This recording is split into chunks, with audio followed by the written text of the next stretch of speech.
Hello friends, मैं कंचन आपका अपने चैनल पे बहुत-बहुत स्वागत करती हूँ और आज हम क्लास 11th का देखने वाले हैं एनसीईआरटी ज्योग्राफी का भाग 2 जिसमें हम अध्ययन करेंगे भौतिक भूगोल के मूल तत्व। ये है इस पेपर का नाम भाग 2 का और इसमें हम आज अध्ययन करेंगे अध्याय 1 का। और अध्याय 1 जो है ये है इसमें हम अध्ययन करने वाले हैं भूगोल एक विषय के रूप में। तो सबसे पहले हम पहले अध्याय को शुरू करते हैं। देखिए यहाँ से दिया हुआ है कि हमने अपने माध्यमिक स्तर पे भूगोल का अध्ययन सामाजिक विज्ञान पाठ्यक्रम के एक घटक के रूप में किया है और अब हम विश्व एवं इसके विभिन्न भागों के भौगोलिक तथ्यों से परिचित हैं। और अब आप भूगोल का अध्ययन एक स्वतंत्र विषय के रूप में हम करेंगे, क्योंकि पहले तो हम क्या क्लास 8 तक या फिर 9th 10th तक हम उसमें सामाजिक विषय के अंतर्गत या सामाजिक विज्ञान के अंतर्गत पढ़े हैं, जिसमें कि हम भूगोल पढ़ते हैं, इतिहास पढ़ते हैं, नागरिक शास्त्र या फिर अर्थशास्त्र, इन सब को। लेकिन 11th से हम इसको एक स्वतंत्र विषय के रूप में अध्ययन करते हैं। तो यहाँ से हम करेंगे पृथ्वी के भौतिक वातावरण, मानवीय क्रियाओं एवं उनके अंतर प्रक्रियात्मक जो संबंध है इसके विषय में जानकारी प्राप्त करेंगे। यहाँ आप एक प्रासंगिक प्रश्न पूछ सकते हैं कि हमें भूगोल क्यों पढ़ना चाहिए। जैसा कि भौतिक भूगोल के मूल तत्व, यानी वो सारी चीजें जो कि हम देख पा रहे हैं, जो चीजें मूर्त हैं, जो हमारे वातावरण में पर्यावरण में घटित हो रही हैं, इन सब तत्वों के बारे में हम अध्ययन करेंगे। क्या इनका प्रभाव है हमारे जीवन के विकास में, या फिर जो भी आर्थिक वहाँ पे विकास हो रहा है किसी भी क्षेत्र का, किसी भी देश का, तो उसमें इन भौतिक तत्वों का मनुष्य के मानसिक विकास में या फिर इन सब पे क्या प्रभाव पड़ता है, इन सब के बारे में हम अध्ययन करेंगे। देखिए आगे देखिए कि हम धरातल पे रहते हैं और हमारा जीवन हमारे जो परिस्थान होता है उसके अनेक रूपों में प्रभावित होता है उससे, और हम निर्वाह के लिए अपने आसपास के संसाधनों पे भी निर्भर करते हैं। आदिम समाज अपने भरण पोषण के लिए प्राकृतिक निर्वाह संसाधनों जैसे कि पशुओं एवं खाद्य पौधों पर आश्रित था, और समय बीतने के साथ हमने तकनीकों का विकास किया। प्राकृतिक संसाधनों जैसे कि भूमि होगी, मृदा, जल का उपयोग करते हुए हमने अपना आहार उत्पादन प्रारंभ किया। हमें अपने भोजन की आदतों एवं वस्त्र को मौसमी दशाओं के अनुरूप समायोजित किया। दैर्ध्य है कि प्राकृतिक संसाधन आधार तकनीकी विकास, भौतिक वातावरण के साथ अनुकूलन एवं उसका परिष्करण, सामाजिक संगठन तथा सांस्कृतिक विकास में विभिन्नता पाई जाती है। जैसे भूगोल के छात्र के रूप में हम देखें तो हमें क्या है, धरातल पर विभिन्न भिन्नता वाले जो सभी सत्य है उसके विषय में हमें जानने के लिए उत्सुक होना चाहिए। हम विविध प्रकार की भूमि इन लोगों से परिचित है, फिर भी हम समय के साथ होने वाले परिवर्तनों को समझने में रुचि रखते होंगे। भूगोल आपको विविधता समझने तथा समय एवं स्थान के संदर्भ में ऐसी विभिन्नताओं को उत्पन्न करने वाले जो भी कारक होते हैं उनको खोज करने की क्षमता प्रदान करता है, या जो भी घटनाएं घट रही हैं उसके पीछे कौन से कारक जिम्मेदार है। इससे आप में मानचित्र में परिवर्तन, गोलक यानी ग्लोब को समझने तथा धरातल के दृश्य ज्ञान की कुशलता विकसित होती है। आधुनिक वैज्ञानिक तकनीक यथा जैसे कि भौगोलिक सूचना तंत्र हो, जीआईएस, जियोग्राफिकल इंफॉर्मेशन सिस्टम हो गया, संगणक मानचित्र कला हो गया, कंप्यूटर कार्टोग्राफी के रूप में हम प्राप्त ज्ञान एवं कुशलता को अपने हम राष्ट्रीय स्तर विकास में योगदान करने में हम क्या कर सकते हैं, लगा सकते हैं। आगे दिया है कि जैसे हम इसमें अगला प्रश्न आप पूछना चाहेंगे कि भूगोल क्या है। आप जानते हैं कि पृथ्वी हमारा आवास है, और यह क्या है, पृथ्वी पर रहने वाले अन्य छोटे बड़े सभी प्राणियों का आवास है, न कि सिर्फ मनुष्य का ही। पृथ्वी की सतह एक रूप नहीं है, भिन्नताएं हैं इसमें। जैसे इसके भौतिक स्वरूप में भिन्नता होती है। यहाँ पर्वत, पहाड़ियाँ, घाटियाँ, मैदान, पठार, समुद्र, झील, रेगिस्तान, वन एवं उजाड़ क्षेत्र भी मिलते हैं। यानी इस प्रकार के विभिन्न प्रकार की स्थलाकृतियाँ हमें पृथ्वी की सतह पर देखने को मिलेंगी, यह मिलती हैं। यहाँ सामाजिक एवं सांस्कृतिक तत्वों में भी भिन्नता पाई जाती है, और इनके पीछे भी बहुत सारे कारक जिम्मेदार हैं। जो सांस्कृतिक विकास की पूर्ण अवधि में मानव द्वारा सृजित ग्रामों, नगरों, सड़कों, रेलों, पत्तनों व बाजारों एवं मानव जनित अन्य कई तत्वों के रूप में विद्यमान है। उक्त भिन्नता में हम देखें तो भौतिक, पर्यावरण एवं सांस्कृतिक लक्षणों के मध्य संबंधों को समझने का संकेत निहित होता है। भौतिक पर्यावरण एक मंच प्रस्तुत करता है जिस पर मानव समाजों ने अपने सृजनात्मक क्रियाकलापों का ड्रामा अपने तकनीकी विकास से प्राप्त उपकरणों द्वारा संमंचित किया। अब आप पहले पूछे गए प्रश्न जैसे है कि भूगोल क्या है, तो हम इसमें इसका उत्तर हम आइए देखते हैं क्या है। जैसे अत्यंत सरल शब्दों में ये कहा जा सकता है कि भूगोल क्या है, पृथ्वी का वर्णन है। यानी भूगोल में पृथ्वी का या पृथ्वी की सतह के या पृथ्वी की धरातल पे जो भी विविधता है इनका वर्णन ही भूगोल है। सर्वप्रथम ये मुख्य तथ्य हो सकता है या है कि जो भूगोल शब्द का सबसे पहले जो प्रयोग किया था ये किए थे इरेटोस्थेनेस ने, जो कि एक ग्रीक विद्वान यानी यूनानी विद्वान है। ये शब्द है, देखिए इनका इस समय काल दिया है 276 से 194 ईसा पूर्व। ये शब्द जो है ये ग्रीक भाषा के दो मूल तत्वों से बना है, क्योंकि ये भी ग्रीक भूगोलवेत्ता है तो ये शब्द भी ग्रीक से ही बना है। जैसे जियो यानी जियो का अर्थ यहाँ है पृथ्वी से, और ग्राफोस इसका अर्थ है वर्णन करने से। देखिए दोनों को एक साथ रखने पर इसका अर्थ बनता है पृथ्वी का वर्णन। पृथ्वी को सर्वदा मानव के आवास के रूप में देखा गया है और इस दृष्टि से विद्वान भूगोल को मानव के निवास के रूप में पृथ्वी का वर्णन परिभाषित करते हैं। आप इस तथ्य से तो परिचित ही हैं कि यथार्थ बहुआयामी होती है। पृथ्वी बहुआयामी है, इसलिए अनेक प्राकृतिक विज्ञान जैसे भौमिकी, मृदा विज्ञान, समुद्र विज्ञान, वनस्पति शास्त्र, जीव विज्ञान, मौसम विज्ञान, अन्य सह विज्ञान हमें सामाजिक विज्ञान के अनेक सहयोगी विषय जैसे कि इसमें अर्थशास्त्र हो गया, इतिहास, समाजशास्त्र, राजनीतिक विज्ञान, नदी विज्ञान इत्यादि ये सारी चीजें धरातल की वास्तविकता के विभिन्न पक्षों का अध्ययन करते हैं। वो भूगोल में देखें तो भूगोल भी अन्य विज्ञानों से विषय वस्तु विधि तंत्र में भिन्न है, परंतु साथ ही अन्य विषय विशेष का निकट का संबंध भी है। भूगोल जो है सभी प्राकृतिक एवं सामाजिक विषयों से सूचना आधार प्राप्त कर उसका संश्लेषण करता है। यानी ये नहीं कि भूगोल सिर्फ एक तटस्थ है, इस क्या करता है सभी विज्ञानों से, सभी सामाजिक जो विषय हैं सभी से सूचना प्राप्त करता है, उसका संश्लेषण करता है और कहीं ना कहीं भूगोल का सभी पे प्रभाव पड़ता ही है। हमें पृथ्वी पे भौतिक तथा सांस्कृतिक वातावरण में देखें तो भिन्नता दिखाई पड़ती है और अनेक तत्वों में समानता तथा कई में तो असमानता पाई जाती है। अतएव भूगोल को क्षेत्र से भिन्नता का अध्ययन मानना तार्किक लगता है। तो इस प्रकार भूगोल को उन सभी तथ्यों का अध्ययन करना होता है जो कि क्षेत्रीय संदर्भ में भिन्न होते हैं। जैसे भूगोलवेत्ता मात्र वो धरातल पे तथ्यों में भिन्नता का अध्ययन नहीं करते हैं, क्या करते हैं उसके साथ ही वे उन कारकों का भी अध्ययन करते हैं जो इन विभिन्नताओं के कारण होते हैं, इन विभिन्नताओं के लिए जिम्मेदार हैं, उनका भेदन करते हैं।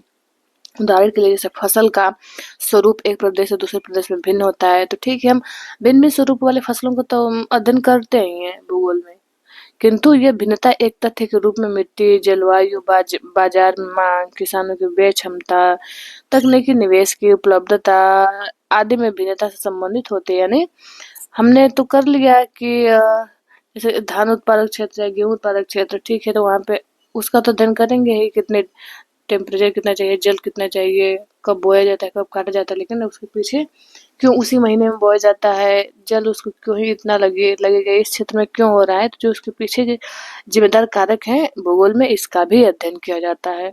इस प्रकार भूगोल की दिलचस्पी किन्हीं दो तत्वों या एक से अधिक तत्वों के मध्य कार्य कारण संबंध को ज्ञात करने में है। एक भूगोलवेत्ता तथ्यों की व्याख्या कार्य कारण संबंधों के ढांचे में ही करता है, क्योंकि यह केवल व्याख्या में ही सहायक नहीं होता अपितु तथ्य के पूर्वानुमान एवं भविष्य के परिप्रेक्ष्य में देखने की क्षमता भी निर्धारित करता है। आइए हम देखते हैं, देखिए भौतिक तथा मानवीय देखें तो दोनों प्रकार के भौगोलिक तथ्य स्थैतिक नहीं है, दोनों ही स्थैतिक नहीं है, सब गतिशील है, डायनेमिक है, अपितु गत्यात्मक होते हैं। ये वे सतत परिवर्तनशील पृथ्वी तथा अथक निरंतर सक्रिय मानव के बीच आबद्ध प्रक्रियाओं के फलस्वरूप कालांतर में परिवर्तित होते रहते हैं और आदि मानव समाज अपने निकटतम पर्यावरण पर सीधे तौर पर निर्भर रहता है। जो मनुष्य जब प्राचीन अवस्था में था तो एकदम डायरेक्ट प्रत्यक्ष रूप से सिर्फ पर्यावरण पर निर्भर था, अब ऐसा नहीं है। भूगोल इस प्रकार प्रकृति तथा मानव के समग्र इकाई के रूप में अंतर प्रक्रिया के अध्ययन से संबंधित है। देखिए मानव प्रकृति का एक अंगभूत भाग है और वो प्रकृति पर अपनी छाप छोड़ता भी है। प्रकृति देखें तो प्रकृति मानव जीवन के विभिन्न पक्षों को प्रभावित करती है, साथ ही इसकी छाप उसके वस्त्र, आवास, व्यवसाय आदि पर भी देखी जा सकती है। मानव ने प्रकृति के साथ समझौता, अनुकूलन, एडेप्टेशन अथवा अपरिवर्तन मॉडिफिकेशन के माध्यम से किया है, यानी अनुकूलन भी कर लेता है, कहीं कहीं उसको यदि अत्यधिक उसमें हस्तक्षेप किया जाता है तो प्रकृति क्या करेगी, मॉडिफिकेशन या अपरिवर्तन और परिवर्तन कर देगी वहां पे। जैसा कि आप जानते हैं कि वर्तमान समाज आदि समाज की अवस्था पार कर चुका है और उसने तकनीकी की खोज एवं प्रयोग द्वारा अपने अस्तित्व के लिए सन्निकट परिवेश को क्या करे, प्राकृतिक वातावरण को अपरिवर्तित कर प्राकृतिक संसाधनों का समुचित उपयोग करते हुए अपने कार्य क्षेत्र के क्षितिज में परिवर्धन कर लिया है। तकनीकी के क्रमशः विकास के साथ मानव अपने ऊपर भौतिक पर्यावरण के द्वारा कसे हुए बंधन को ढीला करने में सक्षम हो गया है। तकनीकी ने श्रम की कठोरता को कम कर श्रम क्षमता को बढ़ाया, अवकाश का प्रावधान करते हुए मानव को उच्चतर आवश्यकताओं को पूर्ण करने का अवसर दिया। उससे उत्पादन के पैमाने एवं श्रम की गतिशीलता में वृद्धि हुई है। भौतिक वातावरण एवं मानव कल्याण क्रिया को एक कवि द्वारा संक्षेप में मानव और ईश्वर के बीच निम्न वार्तालाप के माध्यम से व्यक्त किया है। आपने मिट्टी का सृजन किया, मैंने कप का निर्माण किया, और आपने रात्रि का सृजन किया तो मैंने दीपक बनाया। जैसे प्रकृति को लेकर कह रहा है। देखिए यहाँ दिया है कि आपने बंजर भूमि, पहाड़ी भूभाग एवं मरुस्थलों का सृजन किया तो मैंने फूलों की क्यारी लगाई, बाग बगीचे बनाए। प्राकृतिक संसाधनों का प्रयोग करते हुए मानव अपने सृजनात्मक योगदान का दावा करता है। तकनीकी की सहायता से मानव अपने आवश्यकताओं की अवस्था से स्वतंत्रता की ओर अग्रसर हुआ है। वर्तमान समय में उसने सर्वत्र अपनी छाप भी छोड़ी है तथा प्रकृति के सहयोग से क्या कर रहा है, प्रकृति के सहयोग से नई नई संभावनाओं का सृजन किया है। इस प्रकार हमें मानवीकृत प्रकृति, प्राकृतिक प्रभावित मानव के दर्शन होते हैं और भूगोल इसी अंतर प्रक्रियात्मक संबंध का अध्ययन करता है। यानी कह आगे दिया है कि परिवहन जो है एवं संचार के साधनों, वर्तमान समय हम देख ही रहे हैं कितना परिवहन का या संचार के साधनों के विकास की वजह से, यानी इन संसाधनों के जाल तथा पदानुक्रम केंद्रों के माध्यम से क्षेत्र समाकलित और संगठित हो गए। यानी पूरा विश्व ही क्या हम एक परिवार के रूप में देखते हैं कि पूरा विश्व ही क्या एक परिवार है, या पूरे देश के लोगों, पूरे विश्व के लोगों से हम कनेक्ट हो सकते हैं इसके माध्यम से। एक सामाजिक विज्ञान के रूप में भूगोल इसे क्षेत्रीय समाकलन एवं संगठन का अध्ययन करता है। देखिए इसमें देखिए एक वैज्ञानिक विषय के रूप में भूगोल देखें 3 वर्गीकृत प्रश्नों से संबंधित है। जैसे इसमें दिया है पहला कि कुछ प्रश्न धरातल पर पाए जाने वाले प्राकृतिक एवं सांस्कृतिक विशेषताओं के प्रतिरूप की पहचान से जुड़े होते हैं, जो क्या प्रश्न के उत्तर देते हैं। अगला है कुछ प्रश्न पृथ्वी पर भौतिक सांस्कृतिक तत्वों के वितरण से संबंधित होते हैं, जो कहाँ प्रश्न से संबंध होते हैं। और सब मिलाकर उक्त दोनों प्रश्नों में प्राकृतिक एवं सांस्कृतिक तत्वों के वितरण एवं स्थिति को ध्यान में रखा गया है। इन प्रश्नों से कौन से तत्व जो है कहाँ स्थित है से संबंधित सूचीबद्ध सूचनाएं प्राप्त होती हैं और औपनिवेशिक काल से ही यह उपागम बहुत प्रचलित रहा है। इन 2 प्रश्नों में तीसरे प्रश्न के जुड़ने तक भूगोल एक वैज्ञानिक विषय नहीं बन सका। आगे यह तृतीय प्रश्न व्याख्या अथवा तत्वों एवं तथ्यों के मध्य कार्य कारण संबंध से जुड़ा हुआ है। और भूगोल यह पक्ष क्यों प्रश्न से जुड़ा हुआ है, तो एक विषय के रूप में हम देखेंगे भूगोल का क्रोड क्षेत्र से संबंधित होता है। भूगोल का क्रोड क्षेत्र से संबंधित होता है तथा स्थानिक विशेषताओं एवं गुणों का विवेचन करता है। यह किसी भी विषय स्थान विषय की विशेषताओं को, गुणों को, वहाँ की उच्चावच रिलीफ का अध्ययन करता है। यह क्षेत्र में तथ्यों के वितरण, उसकी स्थिति, केंद्रीकरण के प्रतिरूप का अध्ययन करता है और इन प्रतिरूपों की व्याख्या करते हुए उनका स्पष्टीकरण भी देता है। यह मानव तथा उसके भौतिक वातावरण के मध्य गत्यात्मक अंतर प्रक्रिया से उपजे तथ्यों के बीच साहचर्य एवं अंतर संबंध का भी विश्लेषण करता है। जैसे यहाँ दिया है, आगे हम देखते हैं कि भूगोल एक समाकलन इंटीग्रेटिंग विषय के रूप में। तो आइए हम देखते हैं कि कैसे एक समाकलन है, कैसे सबको समाहित किया हुआ है। देखिए भूगोल एक संश्लेषणात्मक यानी सिंथेसिस एक विषय है जो कि क्षेत्रीय संश्लेषण का प्रयास करता है तथा इतिहास कालिक संश्लेषण का प्रयास करता है। इतिहास कालिक यानी सभी समयों को जोड़ कर अध्ययन करता है। उसी प्रकार भूगोल सभी स्थानों को जोड़ के संश्लेषित करके उसका अध्ययन करता है, उसके निर्णय पे, निष्कर्ष पे पहुंचता है। देखिए दिया है कि प्राकृतिक समग्रात्मक होलिस्टिक अप्रोच इसका होता है और ये एक इस तथ्य को भी मानता है कि विश्व एक परस्पर निर्भर तंत्र है, यानी पूरा विश्व एक दूसरे पे निर्भर है। वर्तमान विश्व से एक वैश्विक ग्राम का प्रतिबोधन हो रहा है। वर्तमान समय में परिवहन के बेहतर साधनों से बढ़ते हुई गम्यता के कारण दूरियां कम हो गई हैं। हम देखें दूसरा भी दृश्य माध्यमों यानी ऑडियो विजुअल जो मीडिया है, इसकी वजह से सूचना तकनीकी की वजह से आंकड़ों को समृद्ध बना दिया गया है।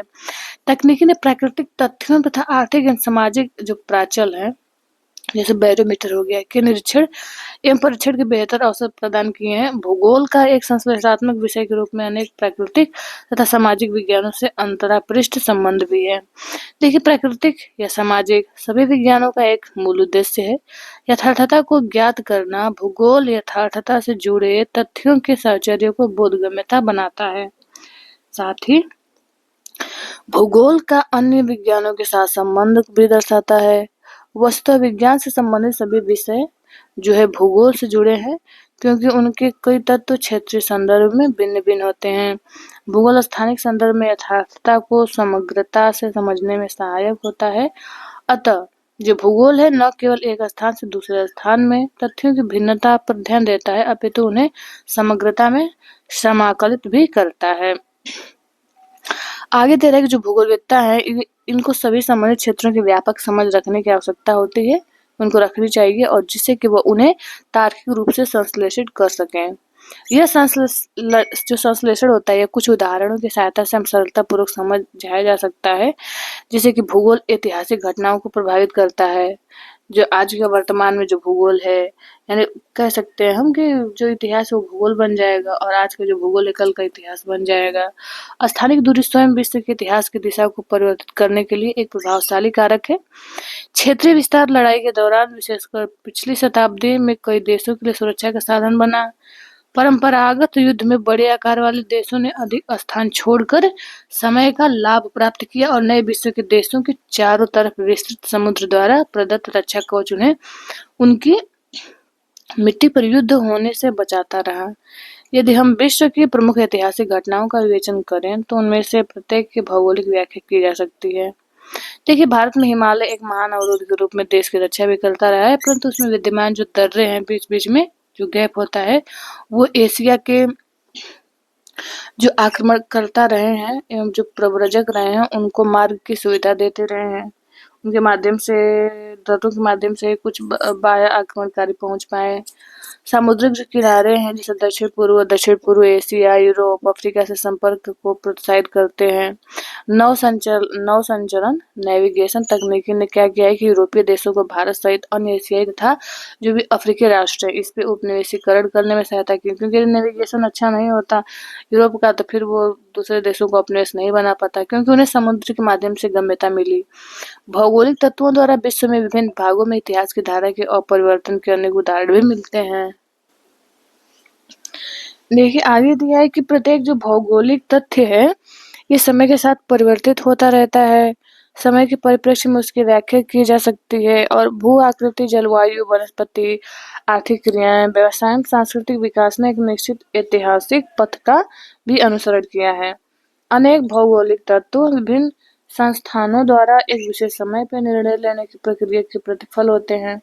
उदाहरण के लिए देखें तो अ स्थान ब स्थान से 1500 किलोमीटर दूर है, और जिसके विकल्प के रूप में यह भी कहा जा सकता है कि अ स्थान से हम ब से 2 घंटा दूर है। यदि हवाई जहाज से यात्रा की जाए तो 17 घंटा दूर है, या फिर 17 घंटा दूर है यदि तीव्रगामी रेल से यात्रा की जाए तो, यानी मतलब वही हवाई जहाज से करने पे मात्र 2 घंटे की दूरी है। वहीं अब उसको हम यदि 1500 किलोमीटर यदि ट्रेन से कर रहे हैं तो 17 घंटे की दूरी हम कह सकते हैं। तो इसी कारण जो समय है भौगोलिक अध्ययन के चतुर्थ आयाम के रूप में एक समाकल भाग माना जाता है।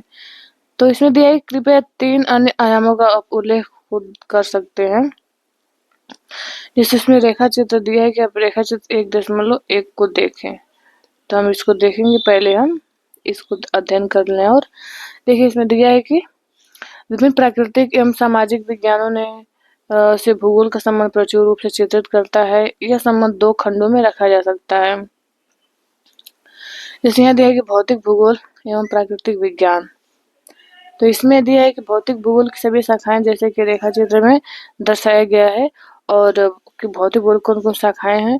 प्राकृतिक विज्ञान की अंतरापृष्ठ है। परंपरागत भौतिक भूगोल है, ये भौमुखी, मौसम विज्ञान, जल विज्ञान, मृदा विज्ञान से संबंधित है। और इस प्रकार भू आकृति विज्ञान, जलवायु विज्ञान, सामुद्रिक विज्ञान, मृदा भूगोल का प्राकृतिक विज्ञान से निकट का संबंध भी है, क्योंकि ये अपनी सूचनाएं इन्हीं से प्राप्त करते हैं। जैसे जैव भूगोल हो गया, वनस्पति शास्त्र हो गया, जीव विज्ञान, पारिस्थितिकी विज्ञान से अत्यधिक निकटता से भी जुड़ा हुआ है भूगोल, क्योंकि मानव विभिन्न स्थैतिक निकेत में निवास करता है, हर जगह हर शाखा से जुड़ा हुआ है, इसलिए निकटता से इससे संबंध है। आगे हम देखते हैं, जैसे दिया है कि एक जो भूगोलवेत्ता है वो गणित एवं कला, विशेषतः मानचित्र रेखांकन में निपुण होना चाहिए।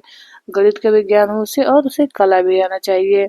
भूगोल जो है खगोलीय स्थितियों के अध्ययन से भी जुड़ा हुआ है, जो अक्षांश एवं देशांतर का विवरण प्रस्तुत करता है। पृथ्वी का आकार भू-आभ है, जियोइड शेप है, परंतु भूगोलवेत्ता का मूल उपकरण मानचित्र है, जो द्विआयामी प्रदर्शन होता है। भू-आभ को द्विआयामी में परिवर्तित करने का समाधान रेखा चित्रीय या गणितीय रीति से निर्मित प्रक्षेपण द्वारा हम प्राप्त कर सकते हैं। तो ये जो रेखात्मक है, रेखात्मक तथा परिमाणात्मक तकनीक में गणित, सांख्यिकी एवं अर्थमिति, इकोनोमेट्रिक्स में प्रवीणता की आवश्यकता होती है। मानचित्र कलात्मक कल्पना द्वारा तैयार किए जाते हैं। खाका उसके स्केच खींचा जाएगा, मेंटल मैप तैयार किया जाता है। कार्टोग्राफी वर्क हेतु इस सब कला में निपुणता आवश्यक है, ताकि हम कार्टोग्राफिकल जो कार्य है उसको अच्छे तरीके से कर सकें। आगे दिया है कि भूगोल एवं सामाजिक विज्ञान। भूगोल किस तरह से सामाजिक विज्ञान से जुड़ा हुआ है, कैसे इससे निकटता का संबंध है। जैसे दिया है कि रेखा चित्र में प्रदर्शित प्रत्येक जो सामाजिक विज्ञान है, सामाजिक विज्ञान का भूगोल की एक शाखा के रूप में ही हम कहें कि अंतर संबंध है इनमें। भूगोल और इतिहास में देखें तो अंतर संबंध का विवरण पहले ही दिया जा चुका है, कि प्रत्येक विषय का एक दर्शन होता है और जो उस विषय के लिए मूल आधार होता है, तो दर्शन किसी विषय को जड़ प्रदान कर उसके क्रमशः विकास प्रक्रिया में स्पष्ट ऐतिहासिक भूमिका प्रस्तुत करता है। इस प्रकार भौगोलिक चिंतन का इतिहास भूगोल की मात्र शाखा के रूप में सर्वत्र पाठ्यक्रम में सम्मिलित किया गया है। सामाजिक विज्ञान के सभी विषय यथा समाजशास्त्र, राजनीतिक विज्ञान, अर्थशास्त्र, जनांकिकी, सामाजिक यथार्थता का अध्ययन भी करते हैं। देखिए, भूगोल की सभी शाखाएं सामाजिक भूगोल, राजनीतिक भूगोल, आर्थिक भूगोल, जनसंख्या भूगोल, अधिवास भूगोल आदि विषयों से घनिष्ठता से जुड़े हैं, क्योंकि इनमें से जो प्रत्येक में स्थानीय की स्पेशल विशेषताएं मिलती हैं। यह राजनीति शास्त्र का मूल उद्देश्य राज्य, क्षेत्र, जनसंख्या, प्रभुसत्ता का विश्लेषण है, जबकि राजनीतिक भूगोल एक क्षेत्रीय इकाई के रूप में राज्य तथा उसकी जनसंख्या के राजनीतिक व्यवहार का अध्ययन करता है। अर्थशास्त्र जैसे हो गया, अर्थशास्त्र अर्थव्यवस्था की मूल विशेषताओं, जैसे उत्पादन कहाँ हो रहा है, कितना वितरण कैसा है, विनिमय कैसा है, और उपभोग का विवेचन करता है, किस प्रकार से उपभोक्ता कहाँ तक किन किन चीजों को उपभोग कर रहे हैं, इन सब चीजों को उस प्रकार से वर्णन प्रस्तुत करता है। उपर्युक्त विवेचन से स्पष्ट है कि भूगोल जो है ये प्राकृतिक एवं सामाजिक विज्ञानों से घनिष्ठता से जुड़ा हुआ है, यानी सामाजिक विज्ञान से भी और जो प्राकृतिक है, प्राकृतिक विज्ञान, इनसे भी जुड़ा हुआ है। यह अध्ययन की विधि तंत्र एवं उपादानों का अनुसरण भी करता है, जो इसे अन्य विषयों से पृथक करता है। इसका अन्य विषयों से परासरणी संबंध होता है, जबकि अन्य सभी विषयों का अपना निजी विषय क्षेत्र होता है, लेकिन ये सबसे संबंधित होता है। भूगोल व्यष्टिपरक सूचनाओं के बहाव का अवरोध नहीं करता है, जैसा कि शरीर की सभी कोशिकाओं की एक झिल्ली द्वारा पृथक पहचान होती है, लेकिन ये क्या है, ये इसकी पृथक पहचान नहीं होती है, ये बहाव को अवरुद्ध नहीं करता है। देखिए, भूगोलवेत्ता सहयोगी विषयों से प्राप्त सूचनाओं एवं आंकड़ों का प्रयोग करते हुए क्षेत्र के परिप्रेक्ष्य में उसका संश्लेषण करता है। मानचित्र भूगोलवेत्ताओं का बहुत प्रभावशाली उपकरण होता है, जिसके माध्यम से जो क्षेत्रीय प्रतिरूप है उसको प्रकाश में लाने के लिए सारणीबद्ध आंकड़ा दृश्य रूप में हम परिवर्तित कर सकते हैं इसके माध्यम से। देखिए, जैसे यहाँ पे भूगोल की शाखाएं दिया है, भूगोल की शाखाएं तो यहाँ दे रहा है कि पुनः स्मरण हेतु हम कृपया जो चित्र ऊपर दिया गया है इसका अध्ययन करें, और इससे स्पष्ट प्रकट होता है कि भूगोल का जो अध्ययन है एक अंतरशिक्षण विषय है, यानी ये इंटरडिसिप्लिनरी एक सब्जेक्ट है। प्रत्येक विषय का अध्ययन कुछ उपागमों के अनुसार किया जाता है, और इस दृष्टि से भूगोल के अध्ययन के दो प्रमुख उपागम है। जैसे यहाँ पे दो प्रमुख उपागम है, पहला हो गया आपका विषय वस्तुगत या क्रमबद्ध उपागम कहते हैं। इसमें हम सिस्टमैटिक तरीके से चीज़ों का अध्ययन करते हैं। ये हो गया प्रादेशिक उपागम, यानी इसमें हम रीजनल तौर पे भूगोल का अध्ययन करते हैं। देखिए यहाँ पे दिया है कि विषय वस्तु भूगोल का ये उपागम वही है जो कि सामान्य भूगोल का होता है। यानी उपागम एक जर्मन भूगोलवेत्ता जिनका नाम है अलेक्जेंडर वान हम्बोल्ट द्वारा परिवर्तित किया गया, जबकि प्रादेशिक भूगोल का विकास हम्बोल्ट के समकालीन एक दूसरे जर्मन भूगोलवेत्ता रहे कार्ल रिटर इनके द्वारा किया गया है। यानी इसमें से जो क्रमबद्ध जो उपागम है इसके प्रणेता माने जाते हैं हम्बोल्ट, यानी क्रमबद्ध को हम्बोल्ट ने दिया, और प्रादेशिक उपागम में विशेष योगदान है कार्ल रिटर महोदय का। देखिए वस्तुगत जो उपागम है इसमें एक तथ्य का पूरे विश्व स्तर पर अध्ययन किया जाता है, और तत्पश्चात जो क्षेत्रीय स्वरूप का होता है इसमें क्षेत्रीय स्वरूप यानी क्षेत्र के आधार पे विशेष क्षेत्र के आधार पे हम बांट करके पृथ्वी के धरातल को अध्ययन करते हैं। जैसे यहाँ दिया है कि उनको वर्गीकृत प्रकारों की पहचान की जाती है वर्गों में बांट के। उदाहरण के रूप में दिया है, देखिए इसको, कि यदि कोई प्राकृतिक वनस्पति के अध्ययन में रुचि रखता है तो सर्वप्रथम क्या करेगा, विश्व स्तर पर उसका अध्ययन किया जाएगा।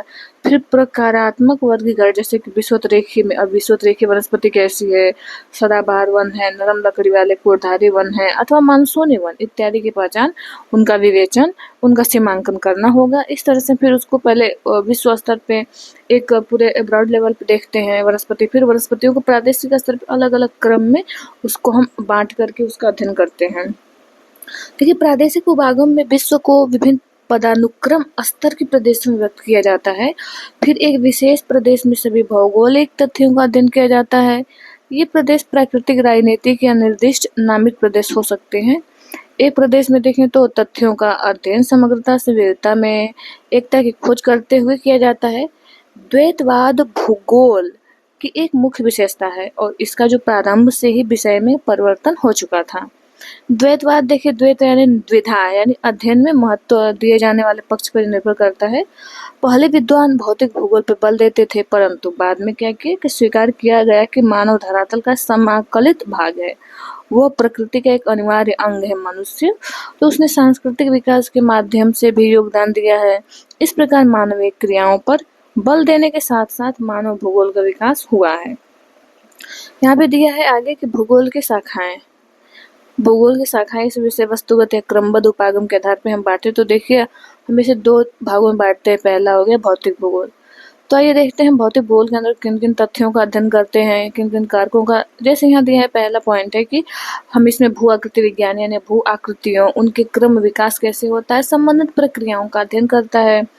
इसी के अंतर्गत आ जाता है जलवायु विज्ञान, ये भी भौतिक भूगोल के अंतर्गत आता है। तो इसमें हम वायुमंडल की संरचना का, मौसम, जलवायु के जो तत्व हैं और जलवायु के प्रकार और जलवायु के जो प्रदेश हैं, इन सब का हम अध्ययन बांट के करते हैं जलवायु विज्ञान के अंतर्गत। नेक्स्ट है कि जल विज्ञान। तो जल विज्ञान में हम क्या करेंगे, इसमें हम धरातल के जल परिमंडल हो गया जिसमें कि समुद्र, नदी, झील, अन्य जलाशय शामिल हैं, और उसका मानव सहित विभिन्न प्रकार के जो जीव हैं उनके कार्यों पर क्या प्रभाव पड़ता है, इसका अध्ययन हम करते हैं भौतिक भूगोल के अंतर्गत। देखिए भूगोल के यहाँ पे चार्ट के माध्यम से दिखाए गए हैं भूगोल की शाखाएं। क्रमबद्ध उपागम के आधार पर हम कैसे किन किन चीज़ों का अध्ययन करते हैं क्रमबद्ध उपागम में। जैसे देखिए एक भौतिक भूगोल हो गया, फिर सिद्धांत है दर्शन शास्त्र रूप में भी, विविध एवं तकनीकी इसमें, और मानव। तो भौतिक में तो हम भौगोलिक इसमें हम जो अभी नीचे देखेंगे जो हम अभी ऊपर पढ़े हैं। तो देखिए भौतिक भूगोल के अंतर्गत दिया हुआ है, ये चीज़ें सारे दिया हुआ है। जलवायु विज्ञान, जल विज्ञान, भू आकृति विज्ञान, मृदा भूगोल, ये सारी चीज़ें हैं। पादप भूगोल, प्राणी भूगोल, परिस्थितिकी, पर्यावरण, ये सारी की सारी चीज़ें आ जाएंगी हमारे भौतिक भूगोल के अंतर्गत। इसमें यहाँ पे दिया हुआ है देखिए सिद्धांत में दिया हुआ है, वो दर्शन शास्त्र में तो एक भौगोलिक चिंतन हम पढ़ते हैं। फिर मानव परिस्थितिकी एवं भू एवं मानव पारस्परिक क्रिया, जो विविध तकनीकी है, तकनीकी में हम मानचित्र कला का अध्ययन करते हैं, कैसे मानचित्र बनाया जाता है, कैसे प्रक्षेप के द्वारा उसको दर्शाया जाता है। उसमें जो मात्रात्मक जो तकनीकें हैं, क्षेत्र सर्वेक्षण विधि, किस तरह से क्षेत्रीय सर्वेक्षण करके हम उसमें मैप का निर्माण करते हैं, तो ये विधि तकनीक के अंतर्गत। और फिर इसमें है भू सूचना। भू सूचना के अंदर हम GIS पढ़ते हैं, GPS पढ़ते हैं, LIS, ये सारी चीज़ें हम पढ़ते हैं। एक अगला कारक जो है मानव जो शाखा, इसके अंतर्गत हम अध्ययन करेंगे सामाजिक एवं सांस्कृतिक, फिर जनसंख्या एवं बस्तियों का, आर्थिक यानी अर्थव्यवस्था कैसी है वहाँ की, तो देखिए जनसंख्या एवं बस्ती में दिया है। देखिए इसमें ऐतिहासिक चीज़ों और राजनैतिक जो भाग है इसका अध्ययन करते हैं। जनसंख्या में ग्रामीण और नगरीय जनसंख्या का अध्ययन करेंगे। आर्थिक में देखे जाएँ तो आर्थिक में कृषि जो सेक्टर है, औद्योगिक सेक्टर, पर्यटन, व्यापार एवं परिवहन सेक्टर हो गया, अवसंरचना हो गया व सेवाएँ, इन सब का हम अध्ययन करेंगे आर्थिक क्रियाओं के अंतर्गत। तो आगे हम इसमें और देखते हैं विस्तृत रूप से जो हमने अभी ऊपर पढ़ा है कि भौतिक भूगोल में हम किन किन कारकों का अध्ययन करेंगे। तो देखिए फिर हो गया नेक्स्ट हो गया मृदा। तो इसमें हम मिट्टी निर्माण की प्रक्रिया क्या है, मिट्टी के प्रकार क्या है, उनका उत्पादन स्तर क्या है, वितरण एवं उपयोग आदि के अध्ययन से ये संबंधित है। दूसरा कारक है भौतिक भूगोल हमने देखा। अब हम देखेंगे मानव भूगोल का, कि मानव भूगोल के अंतर्गत क्या क्या हम अध्ययन करेंगे। तो इसमें है सामाजिक सांस्कृतिक भूगोल, इसके अंतर्गत हम अध्ययन करते हैं। तो इसमें फिर समाज और इसकी स्थानिक प्रादेशिक गत्यात्मकता, फिर समाज के योगदान से निर्मित सांस्कृतिक तत्वों का अध्ययन आता है। नेक्स्ट पॉइंट है कि इसमें जनसंख्या एवं अधिवास भूगोल या ग्रामीण तथा नगरीय क्षेत्रों में जनसंख्या वृद्धि, उसका वितरण, घनत्व, लिंग अनुपात और प्रवास, ये सारी चीज़ों का हम अध्ययन करते हैं। आगे हम देखते हैं इसमें फिर व्यावसायिक संरचना, इसका अध्ययन, जबकि अधिवास भूगोल में हम ग्रामीण तथा नगरीय अधिवासों के वितरण का प्रारूप का अध्ययन करेंगे, उनकी विशेषताओं का अध्ययन करते हैं। आर्थिक भूगोल में आ जाएंगे तो आर्थिक भूगोल शाखा के अंतर्गत हम मानव की आर्थिक क्रियाओं में जैसे कि कृषि हो गया, उद्योग हो गया, पर्यटन, व्यापार, परिवहन, अवस्थापना तत्व, सेवाओं का अध्ययन करते हैं।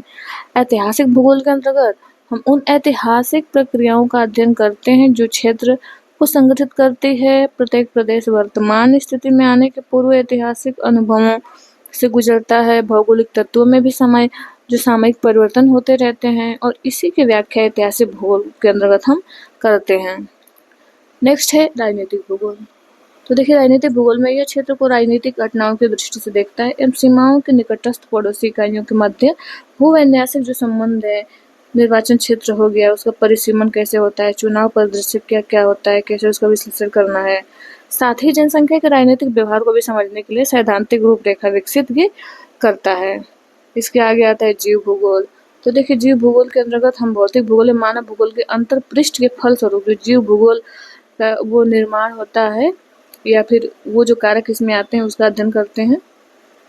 तो देखिए जीव भूगोल में ये दिया हुआ है कि इसके भी मतलब निम्न शाखाएं हैं। इसमें जैसे जीव भूगोल पहला हो गया, दूसरा हो गया वनस्पति भूगोल की शाखा, तीसरा है पारिस्थितिकी विज्ञान, चौथा दिया है पर्यावरण भूगोल। इन सब कारकों का हम अध्ययन करेंगे। और आगे दे रहा है कि प्रादेशिक उपागम पर आधारित भूगोल की जो शाखाएं हैं, इसमें देखिए यहाँ जो दिया है कि प्रादेशिक उपागम पर आधारित जो भूगोल की शाखाएं हैं, तो देखिए इसको यहाँ दिया है कि बृहद, मध्यम और लघु स्तरीय प्रादेशिक क्षेत्रीय अध्ययन, यानी हम इसको इस तरह से क्षेत्रफल के आधार पर 3 भागों में बांटते हैं, एक बृहद, मध्यम और लघु। नेक्स्ट है कि ग्रामीण इलाका नियोजन तथा शहर, यानी हम यदि अगला प्रकार दिया है कि इसमें हम ग्रामीण या शहरी रूप में अध्ययन कर सकते हैं। तीसरा है कि प्रादेशिक विकास के आधार पर कर सकते हैं। चौथा है प्रादेशिक विवेचन विश्लेषण, यानी 2 ऐसे पक्ष हैं जो कि सभी विषयों के लिए उभयनिष्ठ या सर्वनिष्ठ, यानी पहले उसका विवेचन वर्णन करते हैं फिर उसका हम विश्लेषण करते हैं। यहाँ पे हम देखते हैं भूगोल की शाखाओं की प्रादेशिक उपागम के आधार पर, यानी जो प्रादेशिक ऊपर हमने क्रमबद्ध दिखा, यहाँ पे हम देखते हैं प्रादेशिक कि इसमें कैसे अध्ययन करते हैं, कितने कारकों में बांटते हैं, कितने प्रकारों में। जैसे देखिए यहाँ पे दिया है प्रादेशिक अध्ययन या क्षेत्रीय अध्ययन। तो क्षेत्रीय अध्ययन में हम स्थूल प्रदेश यानी बहुत बड़े प्रदेश में बांट सकते हैं, मध्यम प्रदेश में बांट सकते हैं और सूक्ष्म प्रदेश में बांट सकते हैं। इस आधार पर हम प्रादेशिक अध्ययन पे करेंगे। प्रादेशिक विकास नेक्स्ट है, फिर प्रादेशिक विश्लेषण और प्रादेशिक योजना। ये 4 कारक है, मैंने मोटा मोटा हम इसे 4 भागों में बांटते हैं। फिर ये हो गया 3 प्रकार प्रादेशिक स्तर के आधार पे। वो प्रादेशिक योजना, तो प्रादेशिक योजना जो हम बनाते हैं ये हम बनाते हैं 2 कारकों के आधार पे। एक तो है देश या ग्रामीण योजना, ग्रामीण क्षेत्र के आधार पे, और दूसरा बनाएंगे शहरी योजना, यानी शहरी क्षेत्रों के आधार पर हम ये योजना शहरी प्लानिंग या ग्रामीण प्लानिंग हम करते हैं, रूरल प्लानिंग कह सकते हैं, और अर्बन प्लानिंग इस प्रादेशिक योजना के अंतर्गत।